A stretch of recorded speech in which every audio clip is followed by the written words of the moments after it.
Y bueno, no, al final me ha tocado salir a la pizarra y bueno, voy a terminar con la última ponencia que es relativa a hacer algunas consideraciones sobre la técnica normativa, ¿no? Que dentro del paraguas de la jornada del título de calidad normativa, pues parece, bueno, puede dar lugar a un poco de confusión o de malinterpretación, ¿no? Porque parece que son términos que son lo mismo, pero no, en realidad no son lo mismo, ¿no? Son términos muy vinculados, muy relacionados, pero no son lo mismo. La técnica normativa es un concepto que está más bien al servicio es un concepto menor, que está más bien al servicio de la calidad normativa, pero en realidad tanto uno como el otro son dos conceptos básicos para dotar al ordenamiento jurídico de racionalidad. El tema de la racionalidad de las normas la podemos ver desde varias perspectivas. Una perspectiva de racionalidad ética, si consigue la legitimidad o justicia que perseguía la publicación de la misma, una racionalidad también teleológica, en cuanto que si realmente la norma que se aprueba cumple la finalidad que se quería perseguir con su promulgación. Y luego estaría una racionalidad sistémica o congruencia normativa y otra racionalidad de tipo lingüístico que atiene más bien a criterios lingüísticos. En estas dos últimas conceptos son los que entraríamos más bien en los temas, en la visión propia de lo que es la técnica normativa. Es decir, que sobre todo que las normas se redacten con un uso del lenguaje adecuado, tanto conforme a las reglas gramaticales y ortográficas de la Real Academia Española, que permitan la comprensión de las mismas y también, a su vez, que cuando se incorporen al ordenamiento jurídico se realice desde un punto de vista coherente y que no lleve a cabo disfunciones y dudas sobre cuál es la aplicación de la norma para que cuál de las dos normas, o en caso de que haya una posible disfunción, qué norma es la aplicable. Eso viene a colación de lo que sería el fundamento de esta técnica normativa. La podemos encontrar en una responsabilidad que tienen los poderes públicos de dotar a los estados de unos ordenamientos pues, sencillos, armónicos, claros y que al final pues, permitan, tal y como es el sentido de las normas, tener un conjunto de mandatos que sirva y que permita ordenar la convivencia entre la comunidad, entre los ciudadanos, pues que consigan finalmente esas normas las aspiraciones legítimas que pueden tener los miembros de una comunidad de conseguir sus derechos y libertades que se vean, tanto en el ámbito económico y social, que se vean efectivamente cumplidos. En cuanto a dónde podemos encontrar referencias normativas sobre las técnicas normativas, bueno, hay pocas disposiciones que expresamente hagan mención a eso.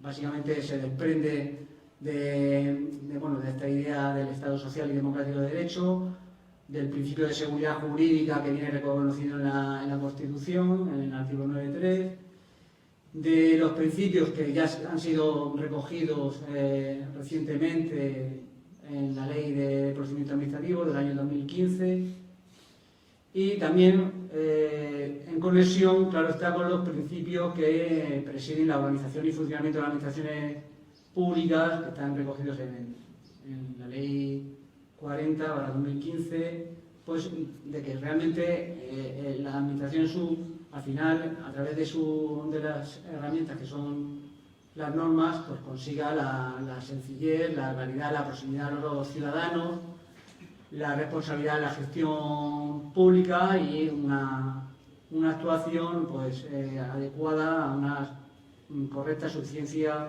utilización de los medios.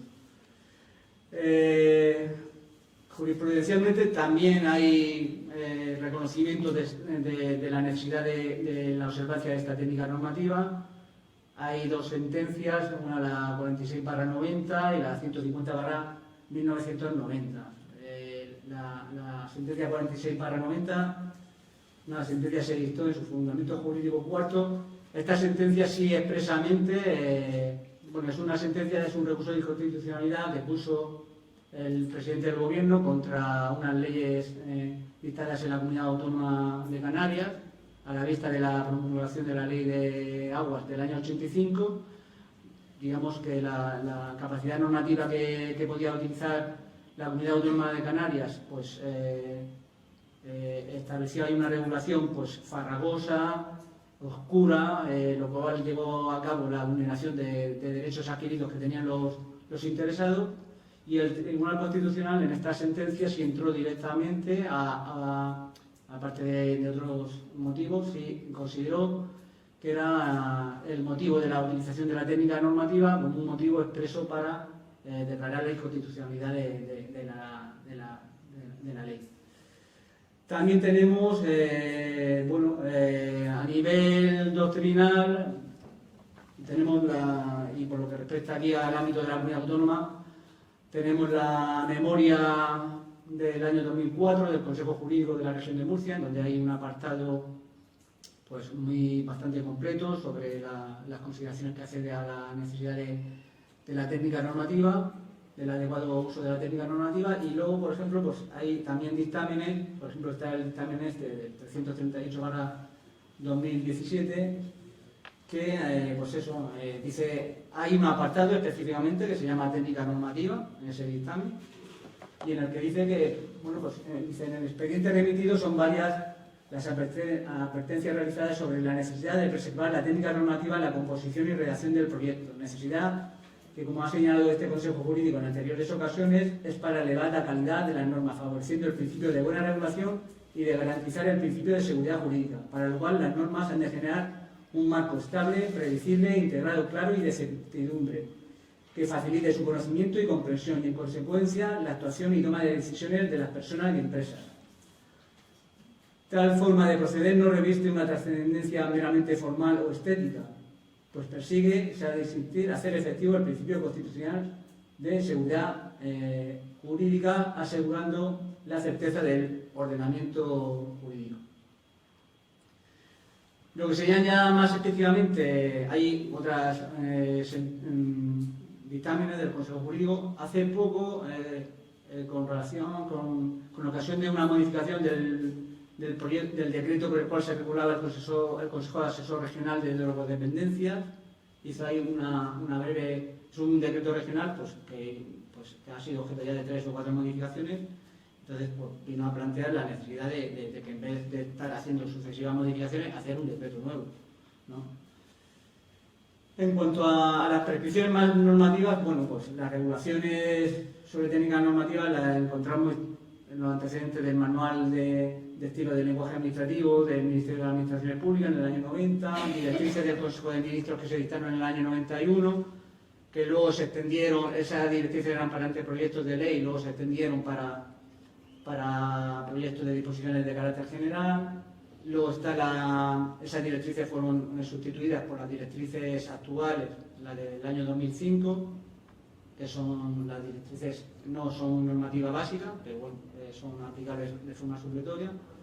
Y luego también a otros niveles hay que hacer mención también a las guías prácticas que, como hemos venido oyendo durante esta mañana, en el ámbito de la OCDE y en el ámbito de la Unión Europea, recomiendan el adecuado uso de la técnica normativa, ¿no?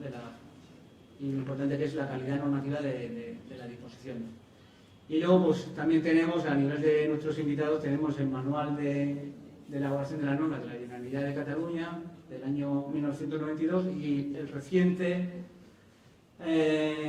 acuerdo del año 2020 de la Junta de Gobierno de Madrid, por la cual se aprobaron las directrices de técnica normativa y administrativa de dicho ayuntamiento. El siguiente apartado sería dar unas pautas generales sobre técnica normativa. Voy a hacer unas pautas, pero muy directas, muy sencillas, muy claras, porque para eso ya tenemos manuales, guías, directrices, en donde podemos, las típicas directrices del año 2005, en la directriz 101 y la 102, que recogen un pronunciamiento expreso sobre cómo debe utilizarse el lenguaje, y lo que me gustaría es pues, centrarme en algunas cosas en concretas, ¿no? El tema de la redacción de las normas, una claridad en el uso del lenguaje, tanto en su aspecto de claridad semántica como en la expresión de su condición de norma, de su contenido y vigencia, que hablaríamos de lo que es la claridad normativa. Luego, que sea sencilla, precisa, que sea fácilmente comprensible, que evite elementos superfluos, sinónimos o giros diferentes para expresar una misma idea, incluso la utilización de términos similares, que tenga una terminología uniforme, con un lenguaje común y accesible al ciudadano, pero a su vez, pues, lógicamente, que utilice los tecnicismos apropiados al caso concreto.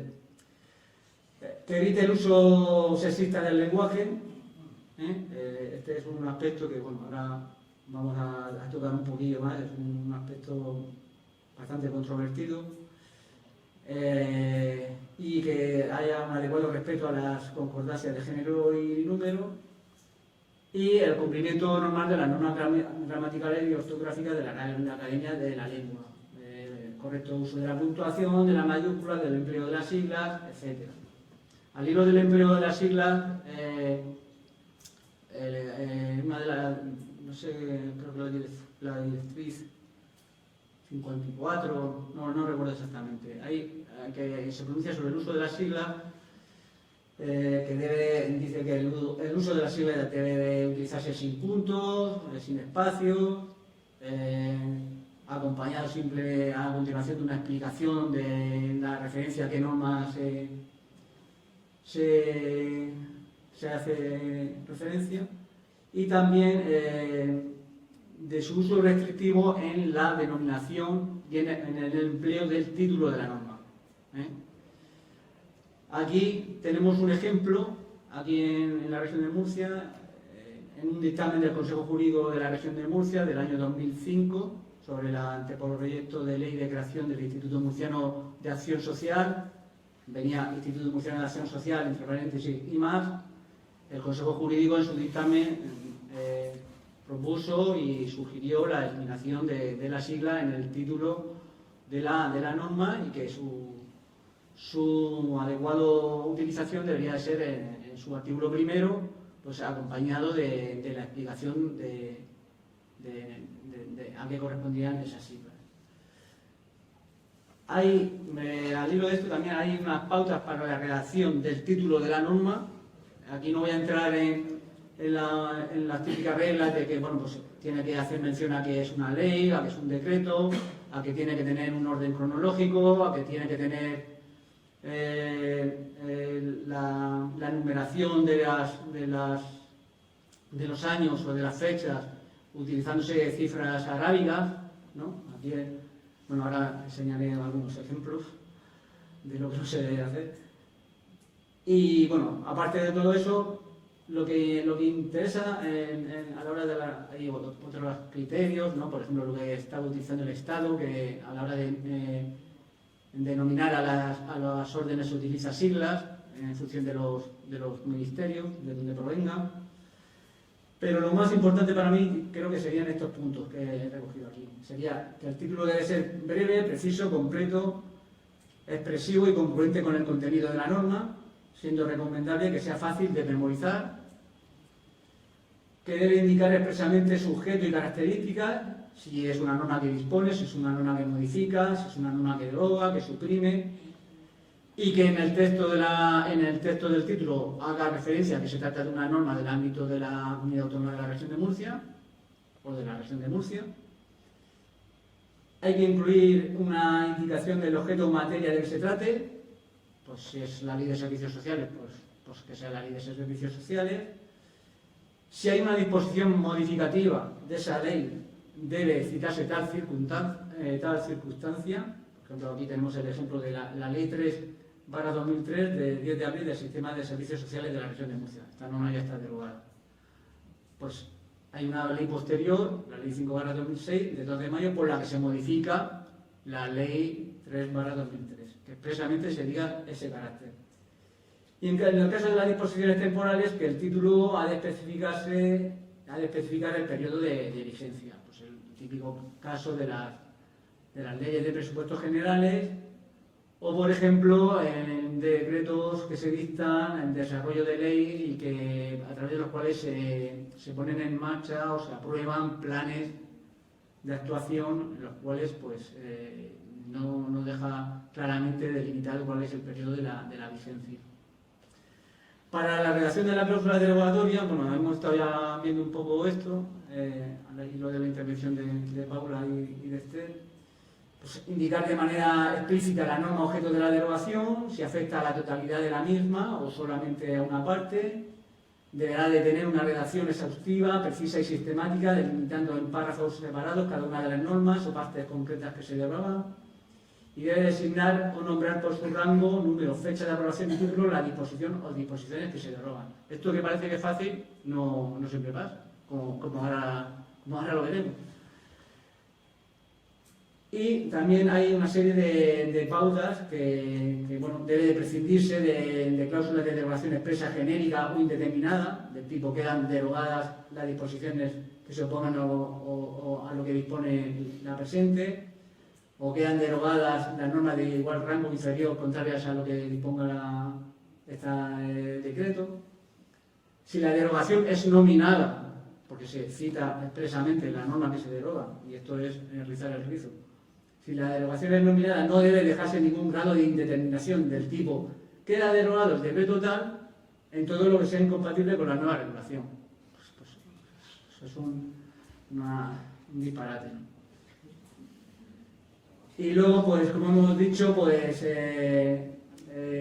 todo lo anterior son supuestos y ejemplos que dan lugar a la consideración de que si una norma puede estar derogada tácitamente con la incertidumbre jurídica que provoca no solamente al ciudadano, a las empresas, con la importancia que tiene esto para dotar de un ordenamiento que esté fuerte, que impulse y que motive el desarrollo económico de una sociedad, sino también para el ciudadano, no solamente ya para la aplicación, para entenderlo y comprenderlo, sino también por las razones de otros principios como puede ser los que hemos mencionado de transparencia y accesibilidad. Para la redacción de la cláusula derogatoria voy a hacer mención a dos supuestos específicos. Uno es el que hemos dicho de la derogación de las modificaciones. La derogación de la norma, en principio, lleva consigo la derogación de la norma y de las modificaciones de esa norma. O sea, la norma que modifica otra se incorpora a esa norma y, en teoría, pues no habría que hacer una derogación expresa de la norma modificativa.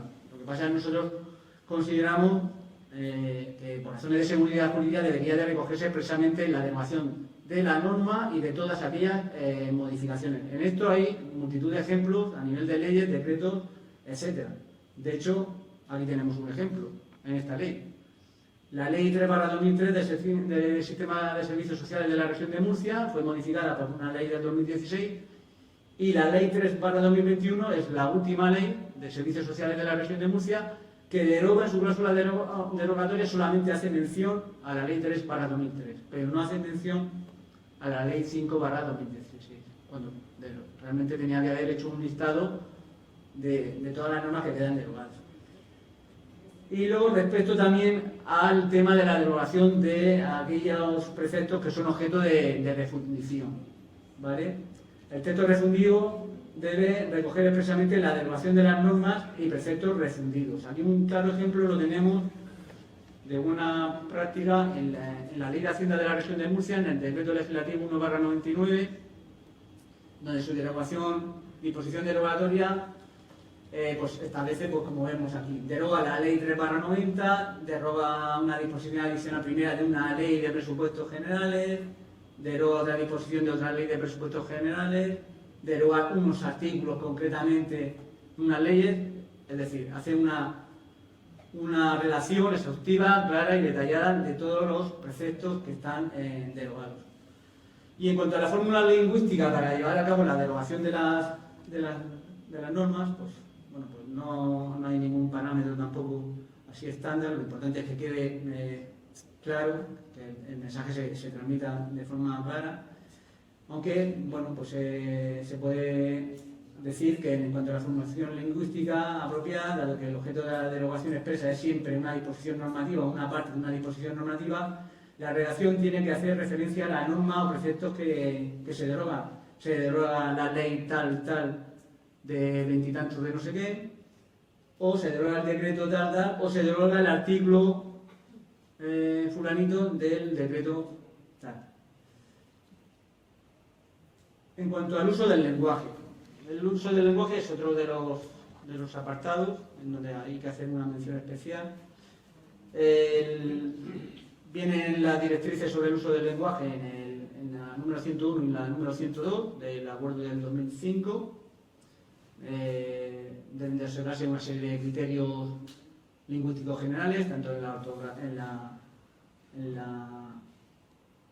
gramática como en la ortografía, criterios gramaticales en cuanto a adecuación a las normas del lenguaje claro y preciso, terminología uniforme, estructura gramatical, huida de la pobreza de expresión y utilizar pues, terminología propiamente jurídica. Voy a abrir un expediente, no, pues voy a incorporar un expediente.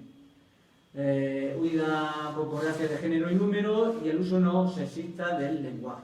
Vale. Ahora vamos a hablar del uso no sexista del lenguaje. Y luego hay otra serie de consideraciones de tipo ortográfico sobre pues, la adecuación a las normas ortográficas de la Real Academia de la Española. Aquí tengo que hacer una precisión. El presidente actual de la Real Academia Española de la Lengua es Muñoz Machado, jurista de reconocido prestigio y duro en las interpretaciones que hace sobre el uso del lenguaje. Hay que tener en cuenta los signos ortográficos, el uso específico de las mayúsculas, las abreviaturas, el uso específico de las siglas, y aquí ya, pues, ya no me toca otro remedio que hablar del uso no sexista del lenguaje. Bueno, al hilo de esto, la Real Academia,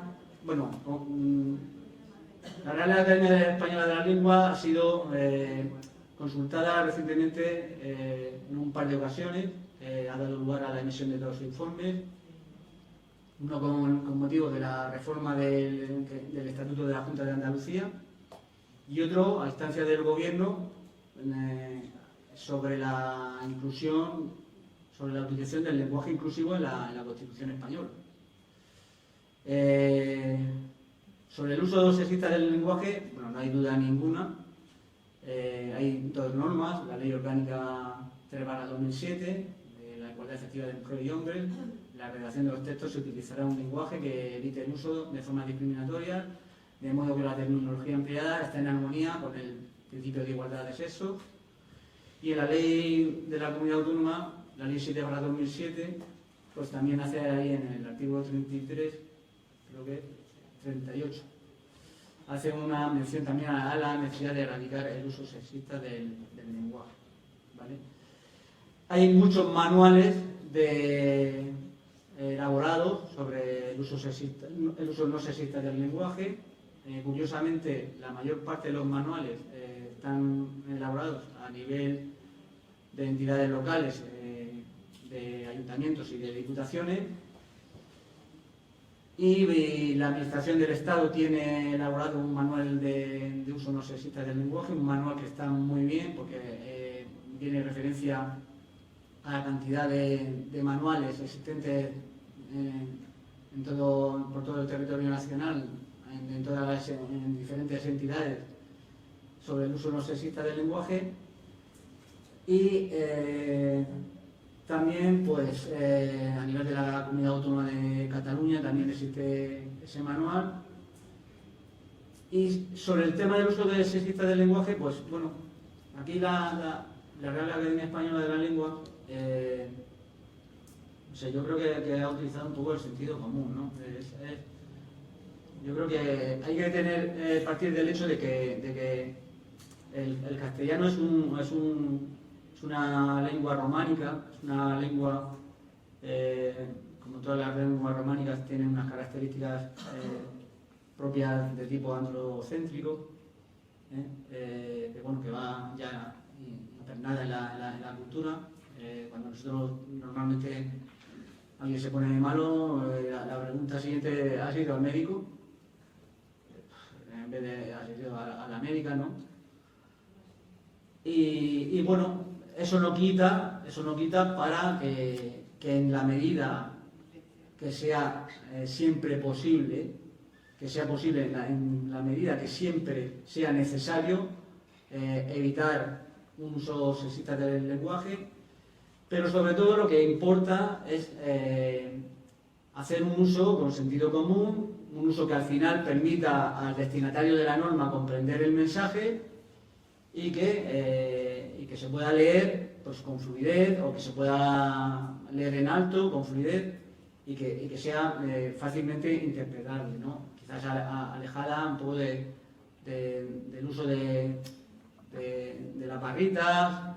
Y luego, por supuesto, respecto al lenguaje inclusivo, la Real Academia Española ha sido todavía más duro, más exigente. No es partidaria de la utilización de ese lenguaje, no es que no sea partidaria, es un poco escéptica, ¿no?, sobre la utilización del lenguaje inclusivo. Ellos opinan que no están para hacer política lingüística, sino para resolver y decidir cómo debe utilizarse el castellano.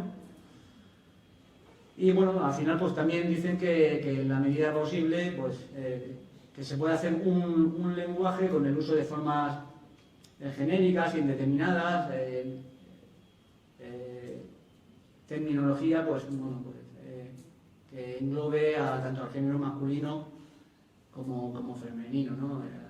En vez de hablar de los alumnos o los profesores, pues hablar del alumnado, hablar del profesorado. Y también en el tema del uso del lenguaje habría que hacer un inciso sobre lo que es el lenguaje ya, lo que sería el lenguaje claro, ¿no? Aquí a nivel de la comunidad autónoma tenemos, por un lado hay un manual del uso del lenguaje administrativo, un manual que tiene la escuela, que sacó con ocasión de la organización de un curso, y ahora más reciente y más moderno, una guía, un manual que hemos elaborado de la Inspección General de Servicios al final del año, en mayo de 2022, que contiene una serie de directrices, en donde hay una diferencia entre dos conceptos, que es lenguaje claro y lenguaje y lectura fácil, ¿no? El lenguaje claro es que sea pues sencillo, directo, que sea breve, ¿no? Y como decía un jurista y académico, Laporta San Miguel, hay que ir al grano, ser breve, evitar la oscuridad. Por un lado, el lenguaje claro está en esta línea, y por otro lado hay un apartado que sería lo que es la lectura fácil. Es permitir, a su vez, que el lenguaje que se utilice sea accesible a aquellas personas que puedan tener pues, una mayor dificultad. Estamos hablando de personas mayores o personas que tengan algún tipo de discapacidad o gente con procedencia foránea. También desde la inspección estamos trabajando al hilo de, bueno, ahora todos sabéis que estamos en plena vorágine de la implantación de la administración electrónica. También queremos, desde ese punto de vista, facilitar la utilización del uso de los medios electrónicos, haciendo un lenguaje más accesible. Y bueno, pues con esto daría por terminada la exposición. Aquí recojo algunos ejemplos de mala técnica normativa, son ejemplos reales que están en nuestro derecho, ejemplos de mala técnica normativa en la redacción del título, deficiencias sobre la nominación del objeto y su indefinición, pues el decreto 123/84 de 15 de noviembre, por el que se modifica el decreto 88/84 y ya está. Deficiencias sobre su redacción poco clara, confusa o demasiado extensa. Aquí, aquí no hay tanto, pero hay, por ejemplo, es curioso, una ley a nivel estatal, la ley 3/2005, de 18 de marzo, por la que se reconoce una prestación económica a los ciudadanos de origen español desplazados al extranjero durante su minoría de edad como consecuencia de la guerra civil y que desarrollaron la mayor parte de su vida fuera del territorio nacional.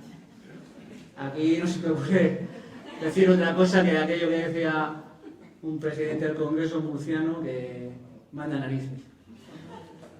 Y luego, en cuanto a falta de rigor semántico y ortográfico, pues aquí tenemos el decreto 91/96, derogando al decreto tal, o el decreto el decreto 128/2005, por el que se desarrolla el artículo 1,3 de la ley en minúscula del 28 de diciembre, sin coma, relativa a la deducción al impuesto sobre la renta de las personas físicas por inversión. Este decreto tiene a su vez una corrección de errores, curiosamente, pero una corrección de errores que solamente es por inversión en el empleo de materiales de energía renovable, y ya está, todo lo demás lo dejo igual que estaba. Falta de rigor en el fechado, bueno, aquí tenemos algunas, decreto 71 del 2001, este decreto 89/90 de fecha 15 del 11 del 90, decreto antiguo, pero no para llegar a tanto tiempo hace. Y bueno, pues una serie de ejemplos de mala técnica derogatoria, lo que estábamos diciendo, pues en decretos por el que se regula el ejercicio de la potestad sancionadora en materia de pesca, marisqueo y agricultura. Este decreto ha sido derogado, este decreto ha sido susceptible de modificación por varios decretos posteriores y derogado por una ley, la ley de pesca marítima del 2007, me parece, del 2007, pero en cambio la ley no deroga los decretos por la que se modificaron el decreto originario. Y luego, normas con indefinición de la norma derogada. Tenemos el decreto 38/2018, por el que se regulan los establecimientos hoteleros de la región de Murcia. En su disposición derogatoria queda derogado el decreto 91/2005 del 22 de julio. Y ya está, sin más nada. Pues son claros ejemplos de que estamos legislando, de que se están haciendo normas que parecen mentira, pero que están ahí, y que nosotros, sobre todo, dado el foro que tenemos en el ámbito jurídico, cuando revisemos esas normas debemos hacer especial hincapié, por lo menos en estos aspectos formales, depurarlos, porque hay que procurar tener un ordenamiento lo mejor posible, no solamente desde su redacción, sino también en cuanto a su contenido. Y nada más. Aquí te finalizo. Si te miran una pregunta. Bueno, no sé si llevamos mucho retraso, procuraremos ser muy breve en las conclusiones. No sé si la escuela tiene en su carta de servicio un compromiso de calidad vinculado a este estilo 15, que si nos pasamos una hora a invitar a una marinera salida, ¿no? Bueno, voy a probar. Bueno, de nuevo dar las gracias a todos por la asistencia a estas jornadas, en particular a la Inspección General de Servicios y a la escuela por colaborar, por trabajar conjuntamente en esta jornada destinada a la mejora regulatoria. La formación en esta materia, como se ha señalado a lo largo de la jornada, es más que necesaria. La infracción normativa en este país es más que evidente. Hay un estudio que cifra en cerca de 700.000 páginas o folios lo que ocupa los diversos boletines oficiales que se aprueban a lo largo de un año en el país. Eso hace, por comparación con Alemania, que es un país con casi el doble de la población, sus boletines ocupan 5.000 páginas, 100 veces más. El número de normas que se aprueban en este país es difícilmente configurable, pero hay un reciente informe del Banco de España que lo cifraba en 400.000 normas vigentes en este país. Y el problema es que ese número va creciendo exponencialmente cada año. El informe cifraba que de 3.000 normas desde el principio de la transición hemos pasado a cerca de 13.000 normas al año. El 75% de esas normas son nuestras, de las comunidades autónomas. El 15% corresponden a la AGE y el 10% corresponden a la administración local. En el portal de transparencia, por hablar de la norma de la comunidad autónoma y sin entrar a normas con rango de orden, solo decretos y leyes, se cifran en 1.140, creo recordar, las normas que hay existentes en nuestro portal de transparencia. Esta cifra evidentemente hace difícil no solo a vosotros, a la audiencia de esta jornada, que son principalmente operadores jurídicos y productores de esas normas de la comunidad autónoma, su conocimiento y ejecución, sino que principalmente hace difícil esa circunstancia a quien va dirigida estas normas, que es a los ciudadanos.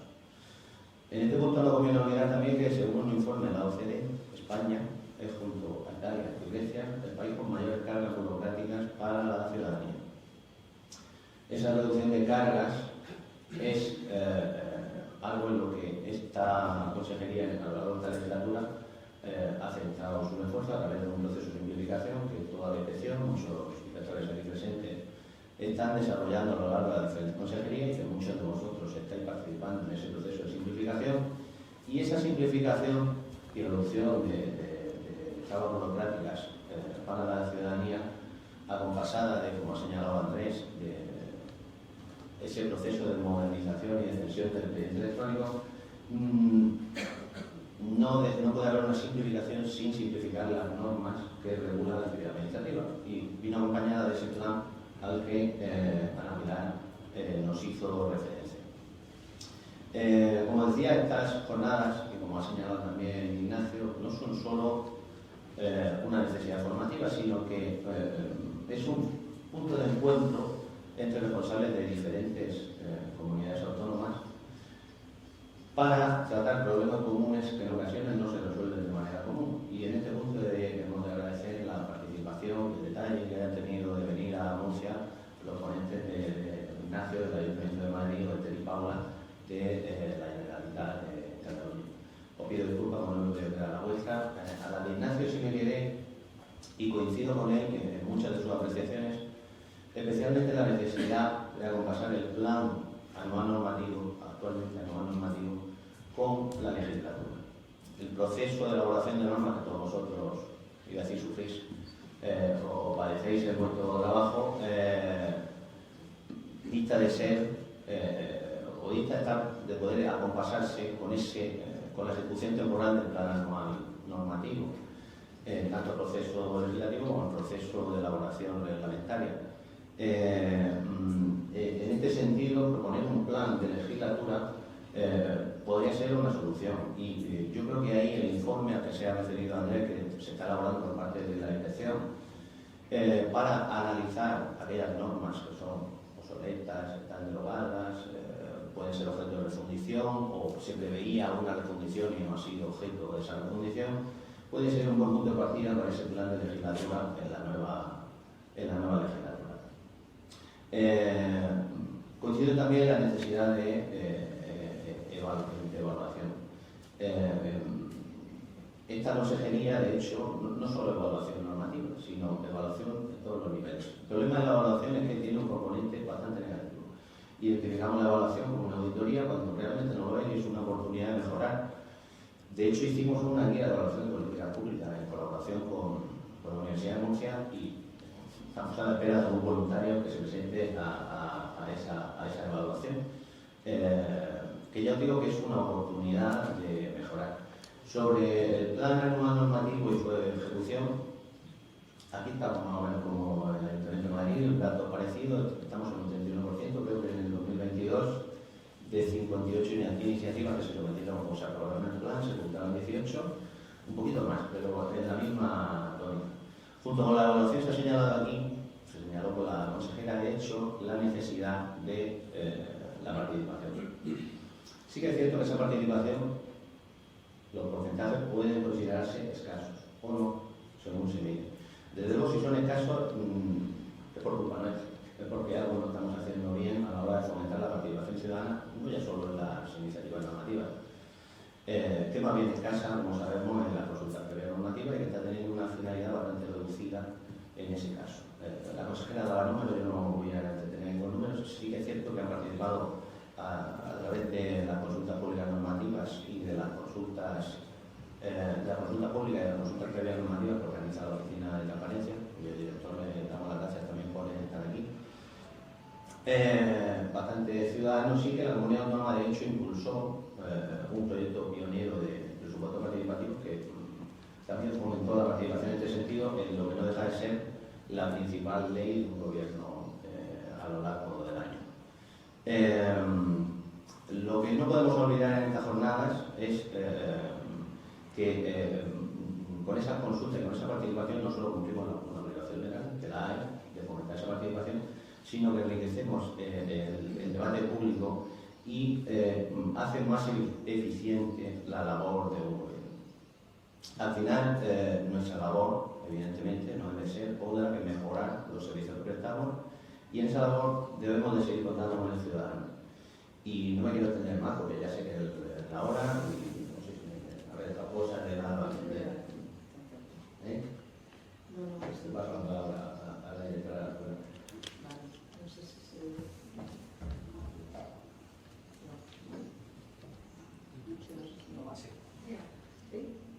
Sí. Nada, yo simplemente quería, en primer lugar, disculpar a la directora general de Función Pública, quien tendría que estar aquí esta mañana, razón de que se han impedido, acompañando a la secretaria general. Y bien, y agradecer, por supuesto, a la Consejería y en general y en especial a la Inspección de Servicios por la colaboración y la operación para preparar esta jornada, que me ha parecido súper interesante y además muy necesaria, ¿no? Yo, desde luego, me llevo varias cosas. Pues desde que ha empezado a hablar Ana Pilar y a lanzarse guante, que después hemos escuchado a los compañeros que han venido de la comunidad en Valencia, en Cataluña, perdón, y han recogido, yo creo que la solución está ahí, me ha dado muchísima envidia lo que he escuchado.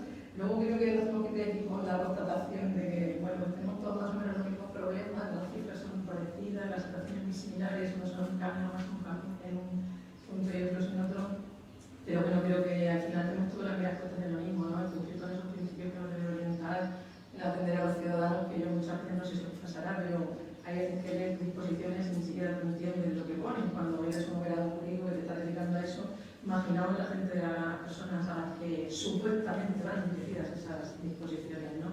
Creo que se ha trabajado muchísimo, pero también hay que agradecer a la Dirección de Servicios en esta comunidad en simplificación, en aclaración. La guía que tenemos una estupenda, tanto la elaboración de la mano como la de lenguaje, bueno, en fin, creo que todas las utilizamos, pero me encanta ver que estamos preocupados, que hemos constatado ese problema, en ese galimatías que hemos dicho y que tenemos de tantas disposiciones y que, bueno, que hay que seguir trabajando para seguir mejorando, ¿no? También se han apuntado cosas muy interesantes como la de homologación expresa, cuando uno se pone a investigar qué norma aplico, ya hay veces que te vuelves loca y no sabes loco y no sabes a dónde acudir, ¿no? De manera que el seguir la buena técnica normativa que nos ha apuntado nuestro compañero de la inspección Andrés y bueno, creo que se han quedado encima de la mesa muchísimas cosas para pensar, ¿vale? La consulta previa también, y luego me pregunto, ¿y por qué la evaluación y la consulta posterior, esa evaluación posterior, después no consultamos también a los ciudadanos? Porque yo creo que hay que hacerla, ¿no? Nosotros lo regulamos, pero estamos en nuestro mundo y a lo mejor a la gente a la que nos dirigimos no le interesa tanto como hemos hecho, ¿no? Y bueno, pues eso, recoger muchas cosas, poner la escuela a disposición, como siempre, de la inspección y de la consejería para colaboraciones como esta que me parecen súper fructíferas. Agradecer muchísimo las súper interesantes ponencias y nada más, simplemente pues animaros a esto, a que sigamos todos trabajando a conseguir un mejor resultado, ¿no? Y solo era eso. David, muchas gracias. La marinera, otro día. Nada, muchísimas gracias a todos de nuevo y cerramos la